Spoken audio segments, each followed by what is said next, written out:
Shalom untuk saudara pendengar yang dikasihi Tuhan Yesus Kristus.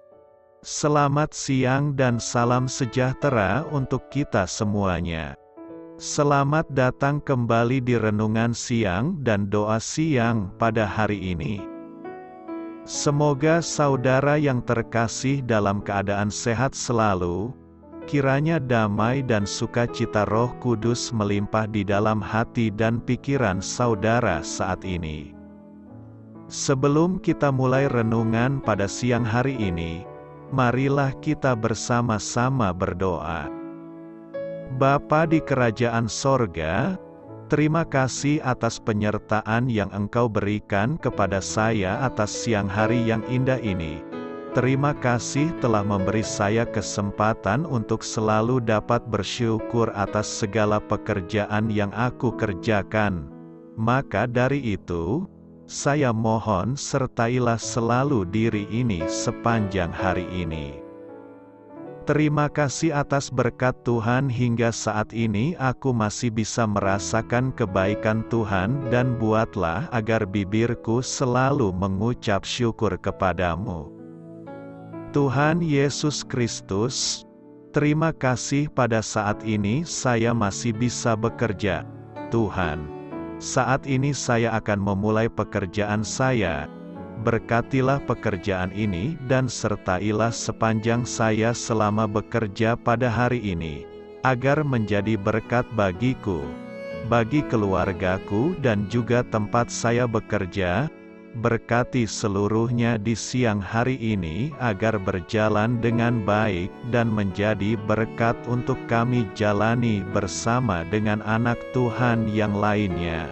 Dalam nama Tuhan Yesus, aku berdoa. Amin. Sahabat saudara rohani, pembacaan ayat emas Alkitab renungan kita siang hari ini. Nats bacaan kita siang hari ini adalah, Daniel berketetapan untuk tidak menajiskan dirinya. Tertulis di dalam kitab Daniel 1 ayat 8, bacaan kita pada siang ini terambil dari kitab Daniel 6 ayat 1 sampai dengan ayat 10.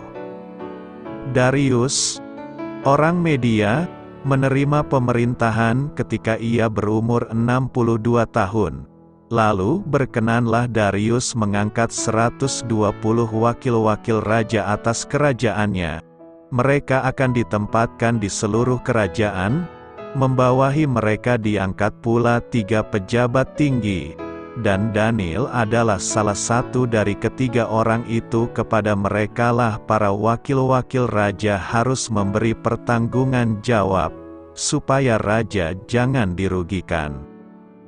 Maka Daniel ini melebihi para pejabat tinggi dan para wakil raja itu, karena ia mempunyai roh yang luar biasa dan raja bermaksud untuk menempatkannya atas seluruh kerajaannya.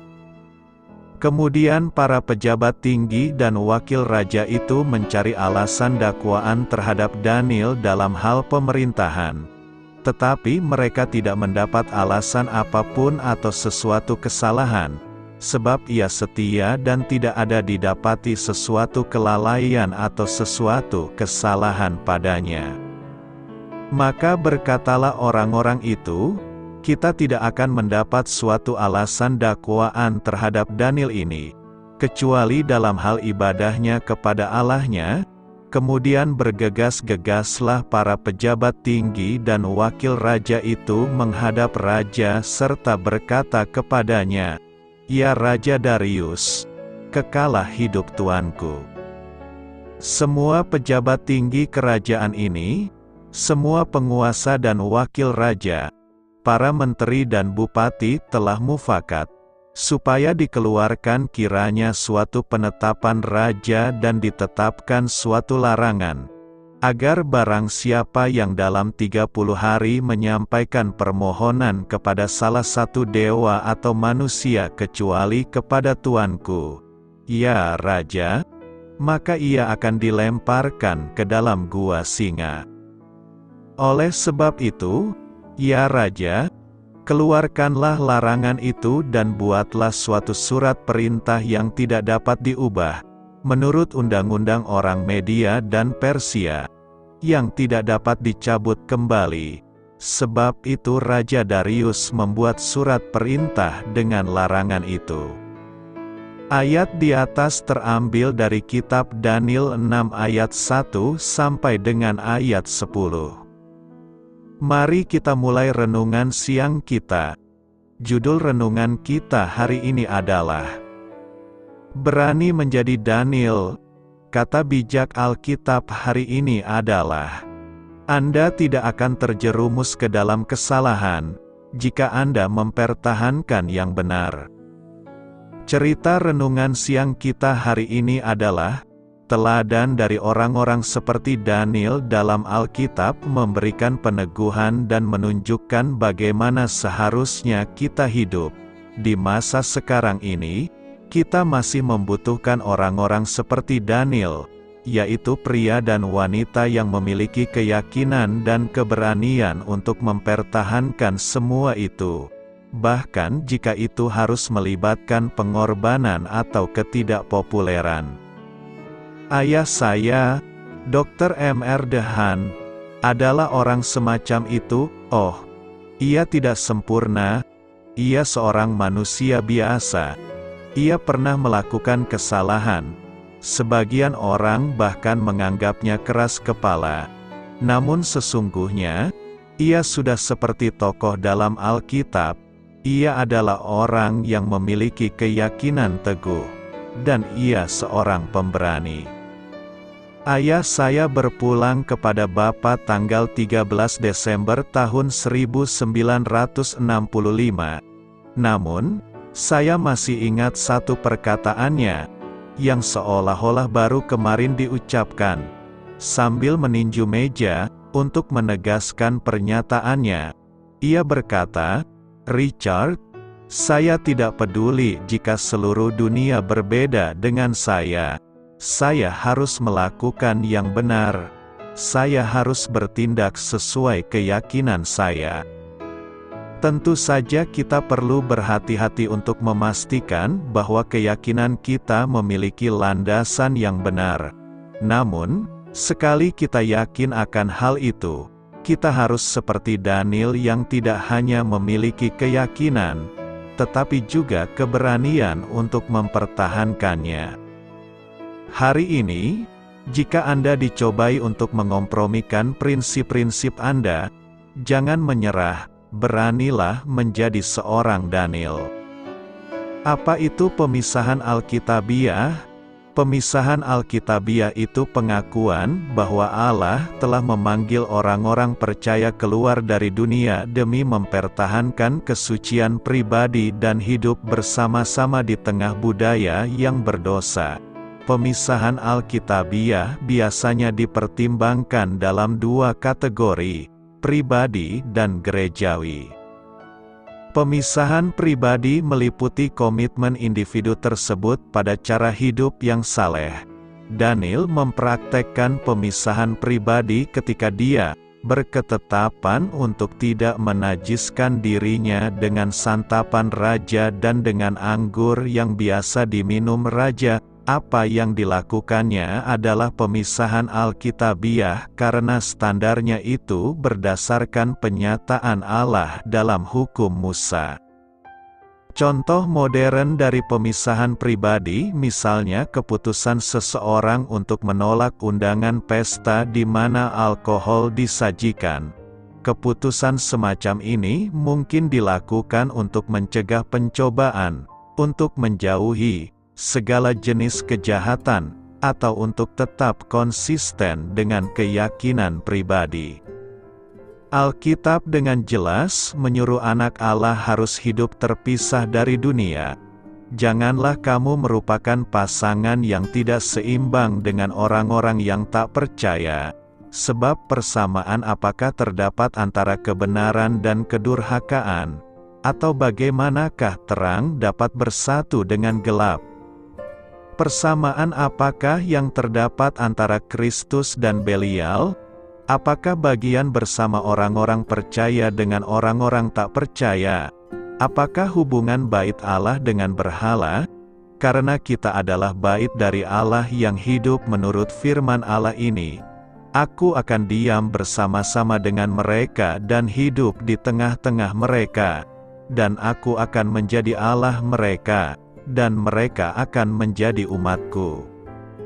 Sebab itu, keluarlah kamu dari antara mereka, dan pisahkanlah dirimu dari mereka, firman Tuhan, dan janganlah menjamah apa yang najis, maka aku akan menerima kamu. Pemisahan gerejawi mencakup keputusan dari suatu gereja dalam kaitan hubungannya dengan organisasi lainnya. Berdasarkan pada teologi atau praktek gereja, pemisahan tersirat dalam kata gereja. Kata Yunani eklesia berarti kumpulan yang dipanggil keluar. Dalam surat Yesus kepada jemaat Pergamus, mereka diperingatkan untuk tidak bertoleransi dengan mereka yang mengajarkan doktrin yang salah. Gereja harus terpisah, memutuskan hubungan dengan ajaran sesat. Contoh modern dari pemisahan gerejawi adalah sikap denominasi yang menolak kesatuan oikumene untuk menghindari kesatuan dengan mereka yang murtad. Pemisahan Alkitabiah tidak mengharuskan orang-orang Kristen untuk tidak berhubungan dengan orang-orang tidak percaya. Sama seperti Yesus, kita harus berteman dengan orang-orang berdosa, tapi tanpa ambil bagian dalam dosa. Paulus mengungkapkan pandangan yang seimbang soal pemisahan. Dalam suratku telah kutuliskan kepadamu, supaya kamu jangan bergaul dengan orang-orang cabul. Yang aku maksudkan bukanlah dengan semua orang cabul pada umumnya dari dunia ini, karena jika demikian, kamu harus meninggalkan dunia ini. Dengan kata lain, kita ada di dalam dunia, namun bukan dari dunia.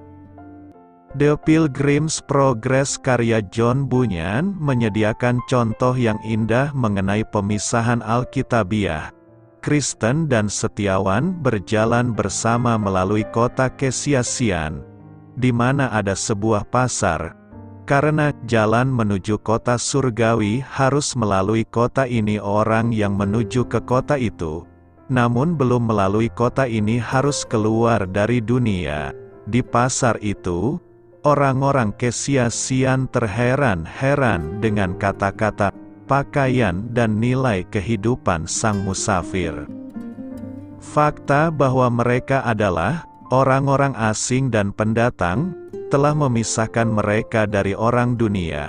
Selamat memulai karya dalam minggu ini untuk Tuhan. Doa saya menyertai saudara sekalian.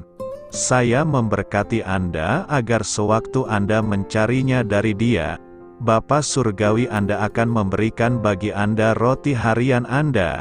Dalam nama Yesus Kristus, Tuhan yang berkuasa atas alam semesta dan menuntun kita kepada iman yang menyelamatkan, Tuhan Yesus menyertai senantiasa.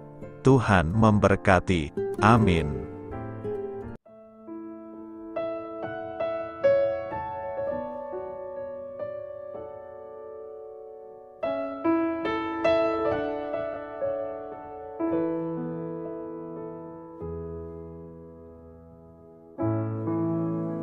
Demikianlah renungan firman Tuhan pada siang hari ini.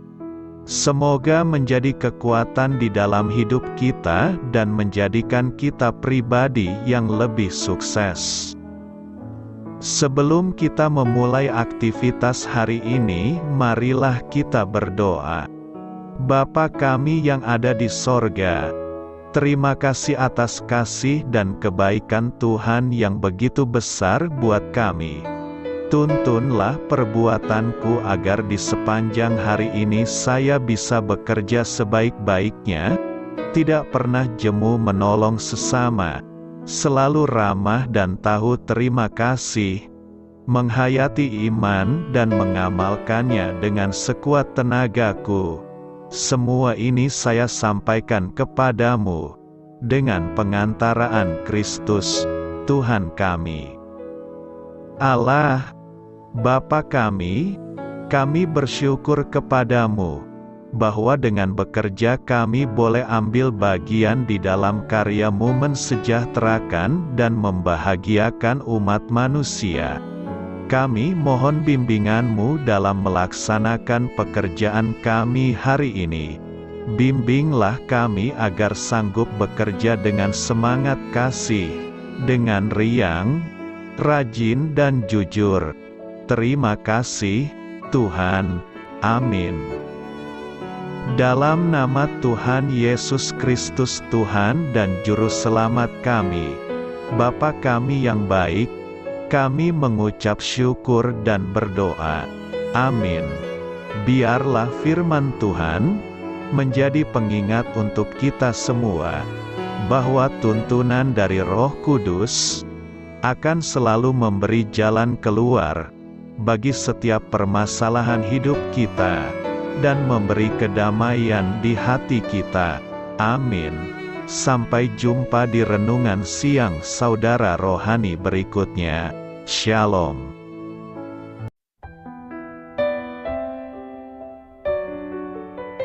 Halo untuk semua pendengar saudara rohani yang terkasih di dalam nama Tuhan Yesus Kristus dimanapun berada.